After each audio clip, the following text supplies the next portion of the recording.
ঘটনা নিয়ে এখন যে চাঞ্চল্যকর তথ্য পাচ্ছি, এই এলাকাবাসী সবাই প্লিজ আপনারা বলেন তো, এই আমিনা হত্যার সাথে কি আমিনার বাবা সংশ্লিষ্ট আছে বলে আপনাদের মনে হচ্ছে? তাহলে আপনারা আপুরা কি বলেন, উনি যুক্ত আছে? আমিনার সৎ বাবা কি এর সাথে যুক্ত?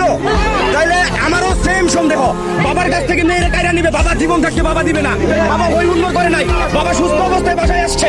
এই বাবার নামে 2017 সালে শেরপুরে ধর্ষণের মামলার একটা মামলাও আছে, নিউজে বের হয়েছে। আমার বোন আমিনা হত্যার বিচার চাই।